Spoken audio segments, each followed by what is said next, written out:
The world watches Sudan bleed again, a conflict that did not erupt overnight, but one that has been engineered through decades of political manipulation, foreign influence, and silent deals happening far from the battlefield. Today, we reveal how Sudan's tragedy evolved, who profits from chaos, and why this war refuses to end. Chapter 1: How it all started. Darfur burns. Before the world knew its name for tragedy, Darfur was a vast, arid land in western Sudan, a mosaic of more than 100 distinct ethnic groups. For centuries, nomadic Arab herders and settled non-Arab African farmers had coexisted, their lives intertwined by shared resources and seasonal rhythms. But beneath this fragile peace, deep-seated tensions were simmering, fueled by decades of political and economic neglect from the central government in Khartoum. The land itself, slowly succumbing to the encroaching Sahara, could no longer sustain everyone, turning scarce water and grazing rights into bitter points of contention. This was the tinderbox, waiting for a spark. That spark came in 2003. After years of feeling like second-class citizens in their own country, two main rebel groups, the Sudan Liberation Movement, or SLM, and the Justice and Equality Movement, JEM, took up arms against the Sudanese government. Their grievances were profound and long-standing. They accused the regime of systemic discrimination, of hoarding the nation's wealth and power, and of deliberately marginalizing the non-Arab populations of Darfur. Their initial attacks were bold, targeting government garrisons and airfields, a direct challenge to Khartoum's authority.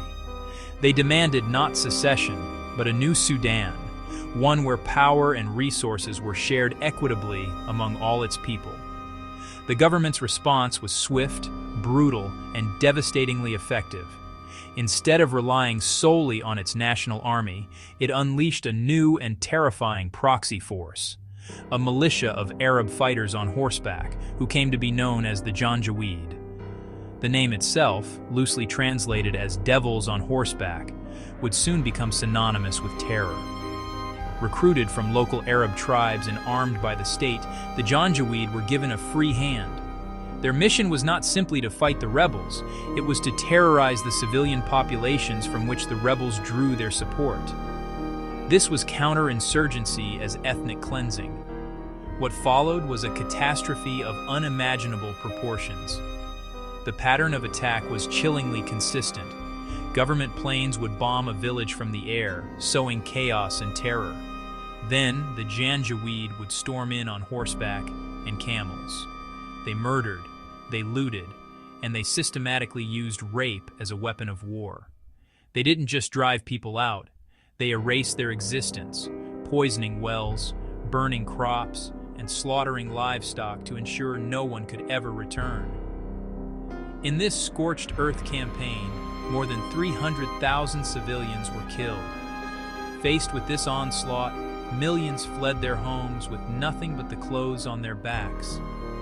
They walked for days across the unforgiving desert, seeking safety in sprawling makeshift camps that sprang up within Darfur or across the border in neighboring Chad. These camps became cities of the dispossessed, monuments to loss and survival. The sheer scale of the violence and displacement finally captured the world's attention. International aid organizations scrambled to provide food, water, and shelter, but the needs were overwhelming. The United Nations, after assessing the systematic destruction of livelihoods and lives, labeled it one of the worst humanitarian crises of the 21st century.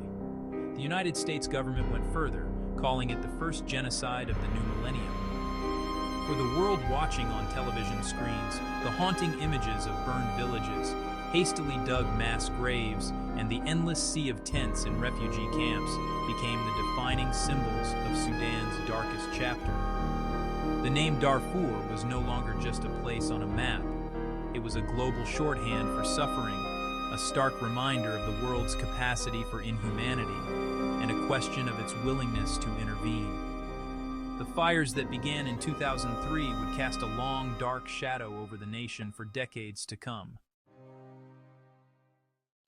Chapter 2, From Janjaweed to RSF. By the early 2010s, the name Janjaweed had become synonymous with the atrocities in Darfur.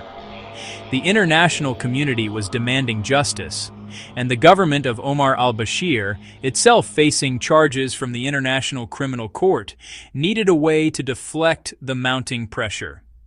The solution was not to dismantle the militia that had served its interests so brutally, but to give it a facelift. In 2013, in a calculated act of political maneuvering designed to evade international accountability, Sudan officially rebranded the Janjaweed. They were now the Rapid Support Forces, or RSF. The name was new, the uniforms were crisper, but the core remained unchanged. Same leaders, same fighters. The very men who had terrorized Darfur were now integrated into the state's security architecture. This wasn't just a name change, it was a promotion. They were now an officially recognized paramilitary force, granted legitimacy, a state budget, and access to more sophisticated weaponry. The monster had been invited inside the gates. At the helm was Mohammed Hamdan Dagalo, widely known as Hemedti, a former camel trader from a Chadian Arab tribe. Hemedti had risen through the ranks of the Janjaweed to become its most powerful commander. With the creation of the RSF, his influence exploded. He transformed the militia into a personal empire, and the RSF grew powerful, wealthy, and feared. Their newfound legitimacy gave them the cover to seize control of the nation's most valuable resources. Gold mines, particularly the lucrative Jebel Amer mine in Darfur, were captured and exploited, generating hundreds of millions of dollars outside of state coffers. Smuggling routes for gold, weapons, and people across the porous borders with Libya and Central Africa became RSF-controlled highways, and crucial foreign alliances were forged. Hemedti deployed his forces to fight in Yemen's civil war on behalf of Saudi Arabia and the UAE, earning combat experience and billions in payments. Gold mines, smuggling routes, foreign alliances, each element fed the others, strengthening the RSF's rise far beyond the government's control, creating a formidable state within a state. Chapter 3, The Fall of Bashir and the Power Struggle. In 2019, mass protests ended President Omar al-Bashir's 30-year rule. Sudan attempted a fragile transition. The Sudanese armed forces, led by Abdel Fattah al-Burhan, and the RSF, led by Hemedti, two rivals forced into a shared throne. Tension grew. Trust vanished. Both men wanted full control of Sudan's future. Chapter 1, How It All Started, Darfur Burns. Chapter 4, April 2023, Sudan's new civil war.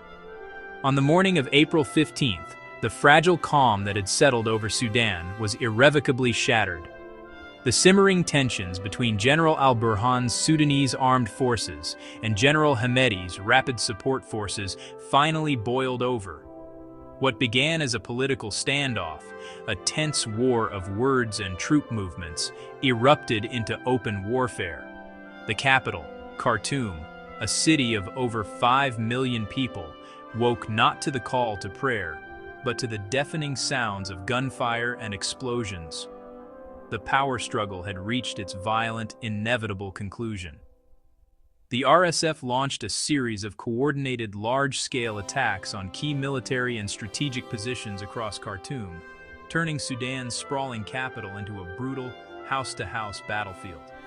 The army headquarters, the presidential palace, and the international airport were among the first targets. This was not a distant border conflict. It was a direct and audacious assault on the very heart of the Sudanese state. Heavy artillery and anti-aircraft guns, typically reserved for conventional warfare, were now being fired in densely populated residential areas, trapping millions of civilians in the crossfire. In the chaotic opening days, the more mobile and battle-hardened RSF fighters seized the advantage. Key neighborhoods, vital bridges, television stations, and government buildings fell under their control. By capturing the international airport, they effectively isolated the capital from the outside world. grounding all civilian flights and creating a desperate situation for foreigners and Sudanese citizens trying to flee. The SAF, caught off guard, struggled to repel the offensive, resorting to airstrikes that often missed their targets and inflicted devastating civilian casualties. The war did not remain confined to the capital. It spread rapidly, reigniting old conflicts in the country's volatile periphery, particularly in the vast western region of Darfur and the states of Kordofan.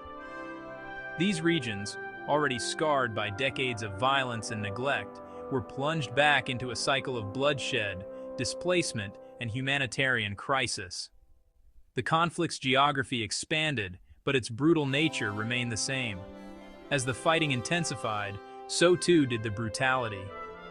Reports of widespread war crimes began to flood out from conflict zones. Summary executions, looting, the systematic use of sexual violence as a weapon of war, and indiscriminate attacks on hospitals and civilian shelters became horrifyingly commonplace. Both sides were accused of grave violations, but the RSF and its allied Arab militias were repeatedly implicated in the most severe atrocities, particularly against non-Arab ethnic groups. In Darfur, the violence took on a terrifyingly familiar ethnic dimension. The city of El Geneina, home to the Masalit people, became the epicenter of a campaign of ethnic cleansing. The RSF and its allies were accused of systematically targeting, killing, and expelling the Masalit community.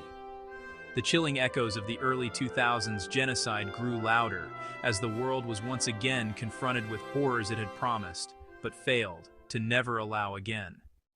Actor supports. Motivation: UAE, RSF gold trade. Regional influence: Russia, Wagner, RSF, access to gold. Geopolitics: Egypt, SAF, national security. Nile interests: Chad and Libya militias, RSF, border power and economics. Western powers: split positions, stability and counterterrorism stakes. Chapter 6. The human cost. Millions have lost their homes. More than 6 million displaced. Entire cities destroyed. Severe famine risk. Hospitals shut down. UNICEF warns Sudan is now the world's largest displacement crisis for children, a silent suffering that rarely makes global headlines. Chapter 7. What happens next? 3 possible futures lie ahead. 1. A divided Sudan, controlled by competing powers. 2. International negotiation forcing the guns down. 3. A prolonged war fueled by illegal economies and foreign supplies. The longer the world waits, the harder Sudan becomes to save. Closing Sudan does not need more weapons. It needs accountability. It needs protection for its people. It needs a world that refuses to look away. History is watching, and silence is a decision.